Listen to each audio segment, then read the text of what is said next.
آقا کریم نے صفوں کو سیدھا کرنے کی تلقین کرتے ہوئے کہا کہ مت سمجھنا کہ میں صرف آگے دیکھ رہا ہوں، میں آگے بھی دیکھ رہا ہوں، میں پیچھے بھی دیکھ رہا ہوں، تمہارے رکوعوں کو بھی دیکھ رہا ہوں اور دلوں میں پیدا ہونے والے خشوعوں کو بھی دیکھ رہا ہوں۔ یہ حضور کی نظر کا کمال ہے۔ اور حضرت عبداللہ ابن عباس رضی اللہ تعالیٰ عنہ فرماتے ہیں کان رسول اللہ صلی اللہ علیہ وآلہ وسلم یرا فی اللیل فی الظلمہ کما یرا فی النہار فی الضوء۔ حضور رات کی تاریکی میں یوں دیکھتے تھے جس طرح دن کے اجالے میں دیکھتے تھے۔ میں نہیں دیکھ سکتا، یہ دیکھو یہ روشنیاں ہیں، یہ لائٹیں لگی ہوئی ہیں اور میں یہاں سے دیکھ رہا ہوں، اگر یہ چراغاں ختم ہو جائے، یہ روشنیاں بجھ جائیں تو وہ دور چیزیں لکھی ہوئی ہیں وہ تو دکھائی نہیں دے گی، یہ کتاب میری جھولی میں بھی ہوگی میں پھر بھی نہیں دیکھ سکوں گا، اس لیے کہ میری آنکھیں نور ہیں، لیکن یہ اتنی دیر تک نہیں دیکھ سکتی جب تک یہ خارج کی روشنی بھی موجود نہ ہو۔ لیکن حضور سراپا نور ہیں، حضور ظلمت میں بھی دیکھتے تھے، روشنی میں بھی دیکھتے تھے۔ چونکہ میری آنکھیں ان روشنیوں کی محتاج ہیں، کائنات کی ساری روشنیاں شمس و قمر بھی میرے حضور کے محتاج ہیں، اس لیے حضور علیہ الصلوۃ والسلام شمس و قمر کی روشنی کے محتاج نہیں تھے۔ حضور کی مبارک آنکھیں جو ہیں وہ اندھیرے میں بھی دیکھتی تھیں اور حضور کی آنکھیں روشنی میں بھی دیکھتی تھیں۔ آقا کریم علیہ السلام نے ایک موقع پہ ارشاد فرمایا وَإِنَّ مَوْعَدَكُمُ الْحَوْض وَإِنِّي لَأَنظُرُ إِلَيْهِ مِن مَقَامِي هَٰذَا، بخاری مسلم باقی کتب حدیث میں موجود ہے۔ فرمایا کہ تمہارا جو حوض کوثر پر وعدہ ہے جہاں میں تمہیں جام بھر بھر کے دوں گا، فرمایا میں یہاں کھڑا ہوں اور یہاں کھڑے ہو کے اس کو دیکھ رہا ہوں۔ حضور یہاں کھڑے ہیں اور وہاں دیکھ رہے ہیں۔ ایک دن حضور صلاۃ الاستسقاء پڑھا رہے تھے، جب بارش نہ ہو رہی ہو تو اس کی جو نماز پڑھائی جاتی ہے اللہ کے حضور دعا کرنے کے لیے تو اس کو صلاۃ الاستسقاء کہا جاتا ہے۔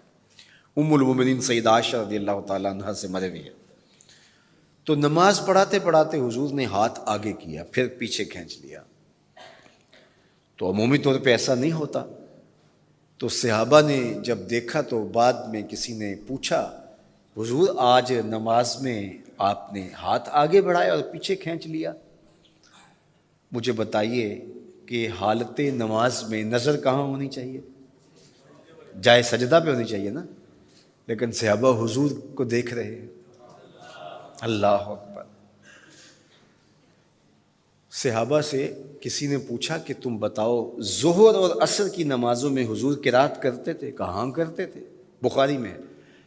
تمہیں کیسے پتہ ہے کرتے تھے؟ کہا نحن نعلم باضطراب لحیتہ، ہم حضور کی مبارک داڑھی کی جنبش سے اندازہ کرتے تھے کہ قرات ہو رہی ہے۔ معلوم ہوا نماز بھی چلتی رہتی تھی، رخ محبوب کی دید بھی ہوتی رہتی تھی۔ اور اقبال کہتا ہے شوق تیرا اگر نہ ہو میری نماز کا امام، میرا رکوع بھی حجاب میرا سجود بھی حجاب۔ اللہ اکبر۔ تو حضور نے ہاتھ آگے بڑھایا اور پھر کھینچ لیا۔ پوچھا گیا حضور یہ آج نماز میں ایک نئی چیز ہم نے دیکھی، آپ نے ہاتھ آگے بڑھایا پھر کھینچ لیا؟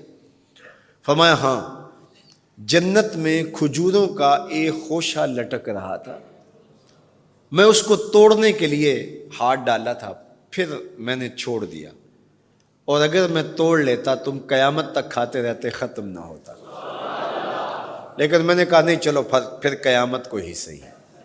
اب حضور کھڑے کہاں ہیں؟ مدینہ المنورہ میں، اور جنت کہاں ہے؟ سدرۃ المنتہا سے اوپر۔ سرپٹ گھوڑا دوڑے اور تیز رفتار گھوڑا، تازی گھوڑا، 500 سال دوڑنے کے بعد پہلے آسمان تک پہنچے، پھر اتنی موٹائی آسمان کی، پھر دوسرا آسمان، پھر تیسرا آسمان، درمیان میں پھر خلائیں بھی، پھر وہاں سے 7 آسمانوں کے بعد کہیں سدرۃ المنتہا، اور قرآن بتاتا ہے کہ جنت بھی سدرۃ المنتہا کے پاس ہے، پھر آگے جنت، اور جنت کے جو درخت ہیں وہ 70,000 سال کی اونچائی پر ہیں، وہاں لٹکتی ہوئی کھجوروں کے خوشے، اور حضور علیہ السلام نے یہاں کھڑے ہو کے ہاتھ بڑھایا اور وہاں حضور کا ہاتھ پہنچ گیا۔ یہ ہاتھ کے پہنچنے کی منتہا نہیں ہے، ضرورت یہاں تک کی تھی لہٰذا یہاں تک پہنچا، اگر ضرورت اس سے آگے کی ہوتی تو آگے بھی پہنچ جاتا. تو حضور کا ہاتھ یہاں سے یہاں تک پہنچا. یہ حدیث پاک میں نا، میں اور آپ ہاتھ اٹھائیں تو ہمارا ہاتھ کہاں تک پہنچتا ہے؟ 5 فٹ قد ہے